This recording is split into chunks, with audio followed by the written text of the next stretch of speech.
तो only planet of choice में आपका स्वागत है। जहां हम कल रुके थे वहां से मैं शुरुआत करूंगी और वहां पर टॉम कहता है कि अगर कोई इंसान दिल से प्यार से किसी देश में अगर जाता है और वहां पर दिल खोल कर लोगों को अपनाने के लिए प्यार देने के लिए भी बाहर निकलता है तो उसको वो लोग मार डालेंगे, ऐसा कह रहे हो आप? तो जॉन कहता है ये टॉम कहता है कि टॉम कहता है कि वो लोग उसे फिर भी मार डालेंगे। तो जॉन कहता है हाँ मुझे भी ऐसा लग रहा है। अच्छा, कितनी गलत बात है। तो फिर टॉम कहता है कि इसकी वजह से एक अलग तरीके के हालात बन जाते हैं आ, इस ग्रह के, जो कर्ज एक तरह से हो जाता है इस ग्रह का, जिसके ऊपर इस ग्रह को उस वो कर्जा चुकाने में काम करना पड़ेगा। है, ये तो मैंने सोचा ही नहीं था। That creates another set of circumstances of debt of the planet must then work from। ऐसा भी होता है। खैर, तो वो कहता है कि ऐसा होगा, तो ये कुछ तुम्हें समझ में आया? तो मिकी और जॉन कहते हैं हाँ। तो टॉम कहता है एक सवाल पूछूं, क्या तुम रचयिता में, ईश्वर में विश्वास करते हो? तो मिकी कहती है हाँ।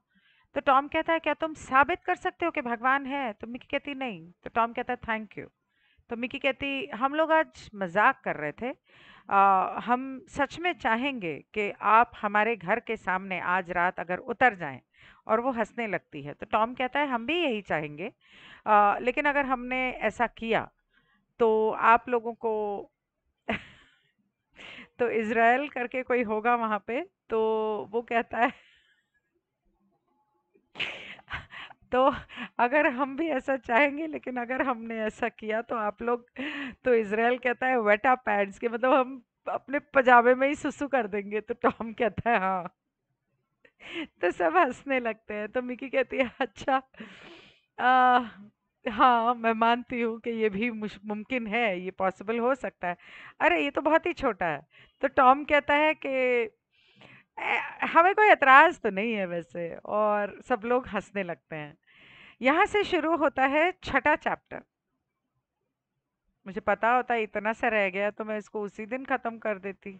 चलो कोई बात नहीं। Chapter six. चैप्टर सिक्स है दूसरों के बारे में। अब वो दूसरे कौन है? वो दुश्मन, आ, अपनी सेवा के रास्ते वाले, मेरे हिसाब से वही होंगे।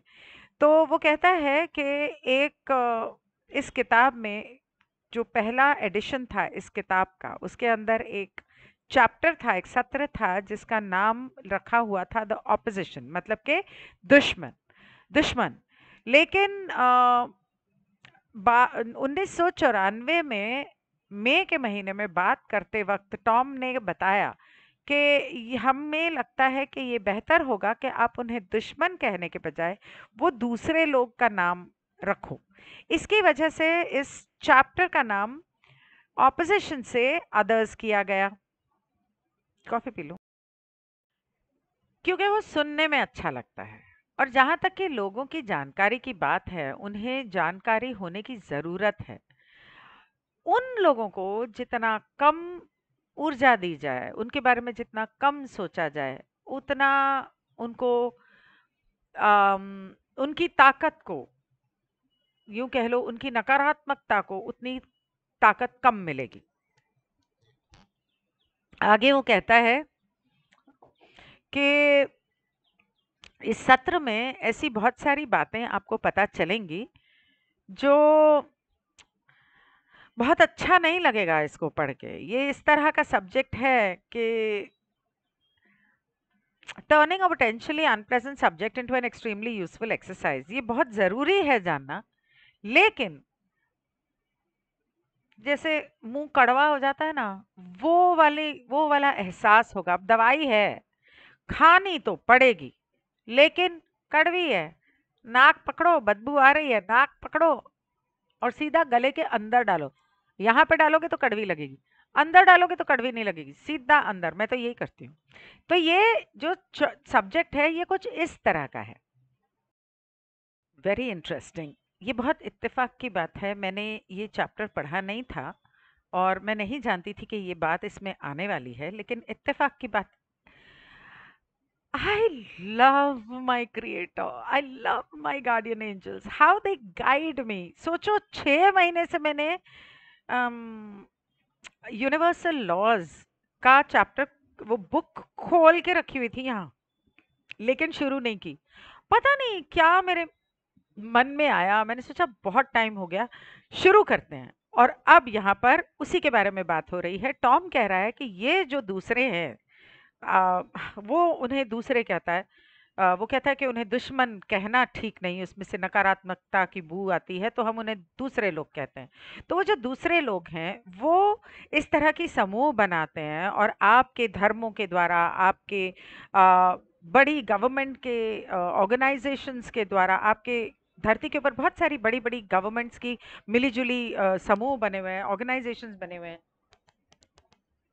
और वो लोग कागज पर इस तरह के कानून लिखते हैं और तुम लोगों को जबरदस्ती मजबूर करते हैं कि तुम्हें वो उन कानूनों का पालन करना है। और फिर भी इंसानों ने उसके खिलाफ आवाज उठाई है कि हम ये नहीं करेंगे, ये नहीं करेंगे, वो नहीं करेंगे। और ये जिन कानूनों की, नियमों की हम बात कर रहे हैं, वो तो ब्रह्मांड के कानून हैं, वो किसी ने लिखे नहीं हैं। लेकिन वो एक तरह के स्वाभाविक कानून हैं, जिसे आप कहो कि एक इंसान या किसी भी सभ्यता को, किसी भी अस्तित्व को ये करना चाहिए। और ये पूरे ब्रह्मांड में होता है। पूरा ब्रह्मांड इन नियमों के ऊपर चलता है। सिर्फ एक ये दूसरे हैं, गाली निकलती है मुंह से कि ये लोग उन कानूनों की रक्षा नहीं करते, उन कानूनों पर नहीं चलते, और उन्हें वो ब्रह्मांड के कानून तोड़ने वाले बताए गए हैं। तो वो जो हैं, अ, वो एक तरह से उन्होंने, they do not adhere to natural law, but there are natural law that are in essence a form of discipline. लेकिन धरती के ऊपर आप लोग जो सब रहते हो, आपके लिए वो एक अनुशासन है, मतलब कि डिसिप्लिन है। उस डिसिप्लिन के तहत आपको उन ब्रह्मांड के नियमों की रक्षा करनी चाहिए और उन पर चलना चाहिए। उन लोगों को ब्रह्मांड में बहुत बेइज्जत किया गया है। No no no, sorry, insulted नहीं है, इंस्टीट्यूटेड, सॉरी सॉरी। इन नियमों को ब्रह्मांड में इसलिए रखा गया है ताकि लोगों का फायदा हो। और सब, क्योंकि जितने ये स्पिरिचुअल लॉज हैं, इनका मूल क्या है? प्रेम। सीधी बात है। और वो जो दूसरे हैं, वो प्रेम में विश्वास ही नहीं करते, इसलिए वो लोग इन किसी भी नियमों का पालन नहीं करते। और ये जो कानून हैं जो धरती के ऊपर, यहाँ पर धरती पे लगी हुई है फ्री विल, और वो लोग जानते हैं, इसीलिए वो उन ब्रह्मांड के नियमों का पालन ना करते हुए यहाँ पर धरती पर इस तरह के कर्म करते हैं। और इंसानों को एक तरह से उन लोगों ने परेशान करके रखा हुआ है या बंदी बना के रखा, जैसे मर्जी बोल लो। तो वो कहते हैं कि वो यहाँ पर ब्रह्मांड के नियमों का पालन ना कर, इसीलिए वो लोग धरती के ऊपर हैं, क्योंकि यहाँ पर तो चॉइस है, यहाँ पर तो फ्री विल है। तो यहाँ पर वो उन नियमों का पालन नहीं करते। हम आपको कोई गारंटी तो नहीं दे सकते कि आपको हम पूरी तरह से आपकी सुरक्षा कर पाएंगे इन लोगों से, क्योंकि हम इंसानों की फ्री विल में दखल नहीं दे सकते।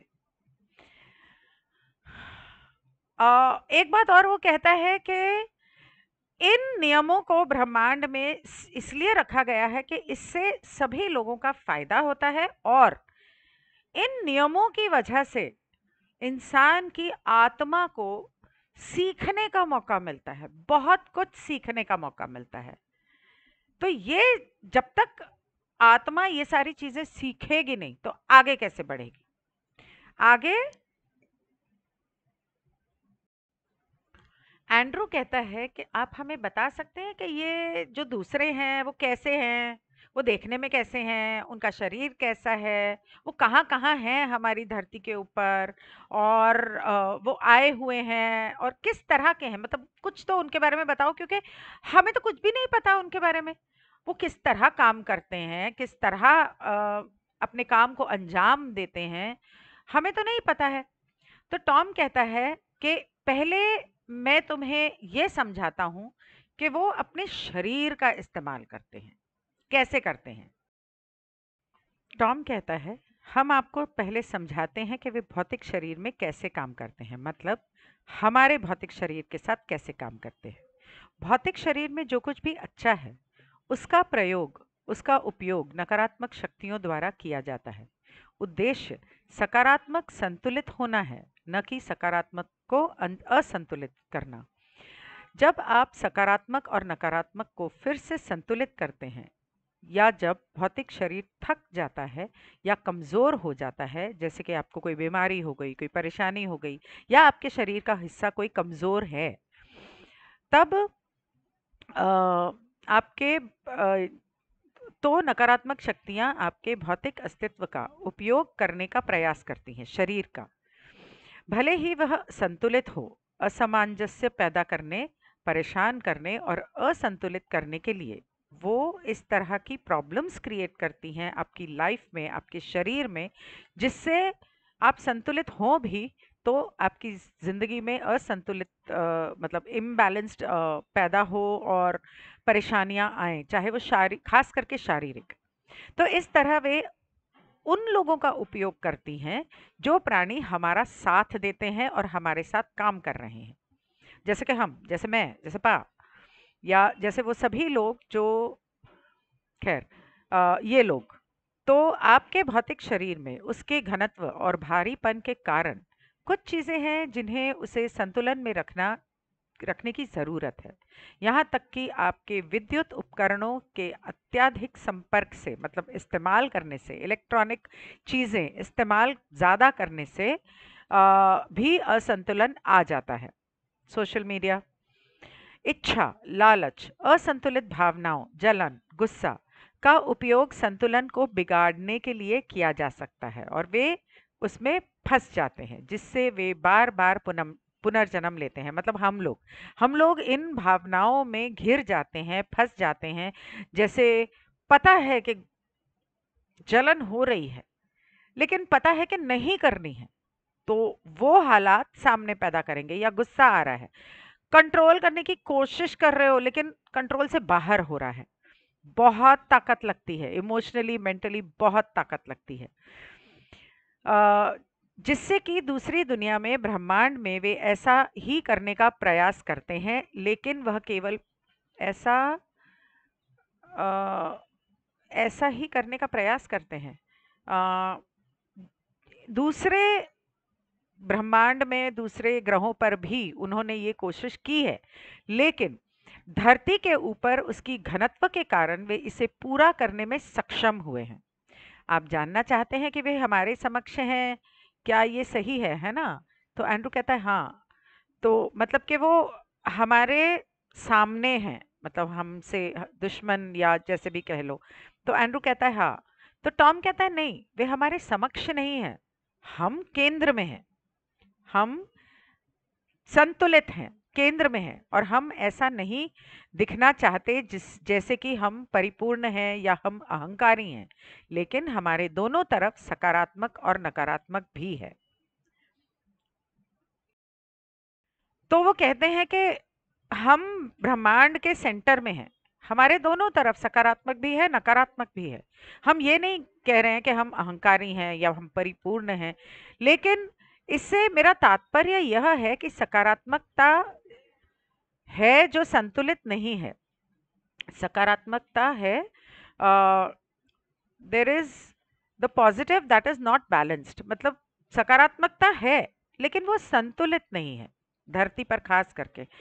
और वो जो नकारात्मकता जो है, वो भी संतुलित नहीं है। हम केंद्र में हैं और हम संतुलित हैं। हम उन अन्य ताकतों को संतुलन में लाने की कोशिश कर रहे हैं, वो जो नकारात्मक और सकारात्मक जो संतुलित नहीं है, खास करके नेगेटिव, उसको हम संतुलन में लाने की कोशिश कर रहे हैं। हम हर इंसान के अंदर, कहने का तात्पर्य ये है कि हर इंसान के अंदर और ब्रह्मांड में सकारात्मकता भी है, नकारात्मकता भी है। उसको संतुलन करना और खुद को संतुलित करके इमोशनली, मेंटली, फिजिकली बैलेंस्ड करना, ये जो है, ये हम कोशिश कर रहे हैं और ये ज़रूरी है। तो एंड्रू कहता है हाँ। तो टॉम कहता है याद करो कि वो जो सकारात्मक हैं अपनी व्यवहार में, in their approach that they have no sense create just as many as those जो सकारात्मक भी हैं, उनकी भी जिंदगी में कभी ना कभी ऐसे पल तो आते हैं जब उनको लालच होता है, गुस्सा आता है, घुटन होती है, डर लगता है। वो भी इस तरह की भावनाओं से गुजरते हैं और हालांकि वो सकारात्मक है फिर भी होता है। एंड्रू कहता है कि वेल, नकारात्मक और सकारात्मक की ऊर्जा या उसका स्वभाव क्या है, पहले तो हमें सफाई साफ तरीके से वही नहीं समझ में आता, तो वो आप हमें समझाएंगे। तो टॉम कहता है ठीक है, हम कोशिश करते हैं आपको समझाने की, लेकिन हमें पक्का नहीं है कि हम जिन शब्दों में बताएंगे वो पूर्ण सत्य होगा और आप समझ पाएंगे। देखो, आपका एक शरीर है, आपके लेफ्ट साइड में शरीर का एक लेफ्ट हिस्सा है मध्य से, और एक राइट साइड का हिस्सा है। इसके बिना आप असंतुलित हो जाएंगे। Without the left you would be unbalanced with your right. मतलब ये मैस्कुलिन है, नर नर नर का साइड है, ये मादा का साइड है, गिविंग एंड रिसीविंग।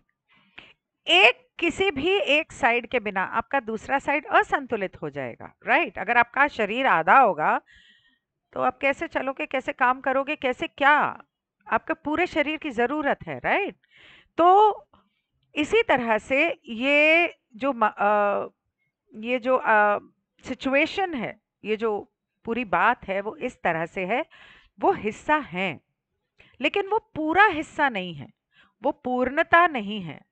क्या आपको समझ में आ रहा है? तो एंड्रू कहता है ठीक है, एक सवाल और, कि ये जो नकारात्मकता है, इनका स्वभाव जो है, जैसे कि वो जानते हैं the negative forces of the nature of beings, are they aware, do they live, मतलब क्या वो जिंदा हैं? क्या वो जानते हैं ये सब बातें? और उनकी नकारात्मक, उनके अंदर वो नकारात्मकता है, क्या वो इसे समझते हैं? टॉम कहता है they live as you live and we live. जैसे हम अपने आप में जीते हैं, आप जीते हो, वैसे वो भी जीते हैं, जिंदा हैं, वो जीते हैं। तो एंड्रू कहता है मैं समझता हूँ कि उनके किसी लीडर का नाम जो है वो सेटन है। क्या ये सही है? हाँ। तो टॉम कहता है बाप रे बाप। वो कहता है हम आपसे कहना चाहेंगे कि अभी अभी आपने जो शब्द इस्तेमाल किया है, जो नाम इस्तेमाल किया है, वो बहुत शक्तिशाली है। और ये बहुत अफसोस की बात है कि आपके ग्रह के लोग ये समझते नहीं कि इस शब्द को इस्तेमाल करना, मैंने पहले पढ़ा होता तो मैं शब्द का इस्तेमाल ना करती, पर आप लोगों को कैसे बताऊं। तो वो कहते हैं कि इस शब्द का इस्तेमाल करने से आपके आसपास बहुत मुश्किलें आती हैं। Cut, cancel, delete, I take my word back. आसपास बहुत मुश्किलें आती हैं। खैर, आपने अभी अभी जो कहा वो सच है, और वो दुनिया का, ब्रह्मांड का सबसे भयानक जानवर है। मतलब एक जानवर की तरह से है, सबसे भयानक है। एंड्रू कहता है I protect myself and my home in the creator's love and light. One sec, just let me protect my self.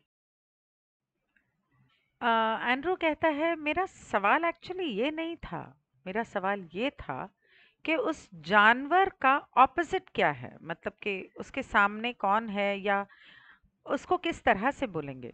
तो टॉम कहता है, क्या हम तुमसे बात नहीं कर रहे? याद रखो कि एक संतुलन है। वो जो जानवर है, वो हमारे सामने हमारे दुश्मन के हैसियत से खड़ा है, लेकिन वो हमारा हिस्सा नहीं है। एक होता है इक्वल और एक होता है ऑपोजिट। ना तो वो हमारा इक्वल है, ना वो हमारा ऑपोजिट है। वो हमारा काउंटर पार्ट नहीं है। Let me just translate this in Hindi. कि वो कहता है वो जानवर हमारे विरोध में है, लेकिन वह समान या विपरीत के रूप में हमारे समक्ष नहीं है। क्या आप जानते हैं कि उस जानवर के होने का कारण क्या है? कि मतलब हाँ, मतलब उस जानवर के जिसका आपने जो नाम लिया, उसके होने का कारण क्या है? तो एंड्रू कहता है, नहीं मैं नहीं जानता, मेरे लिए तो ये शब्द का कोई मतलब ही नहीं है, ना इसके लिए मेरे अंदर कोई भावना है। आप मुझसे कह रहे हो कि इस शब्द का असल में एक मतलब है इस दुनिया में, कि मतलब ये सत्य है। आप मुझे बता रहे हो, मेरे लिए तो ये कुछ है ही नहीं। तो टॉम कहता है उसका मतलब जो है वो बहुत बड़ा है और उसकी शक्ति इस दुनिया में बहुत ज्यादा है। वो है आपकी दुनिया में टेम्पटेशन। मतलब टेम्पटेशन का मतलब है, अभी टेम्पटेशन का मतलब टेम्पटेशन लिख दिया। प्रलोभन, मतलब आप जब किसी चीज की तरफ आपका प्रलोभन होता है, टेम्पटेशन होता है, तब वो पैदा होता है जानवर। एंड्रू कहता है आपका कहने का मतलब है कि धरती के ऊपर ऐसा होता है या पूरे ब्रह्मांड में होता है? तो टॉम कहता है ये पूरे ब्रह्मांड में होता है।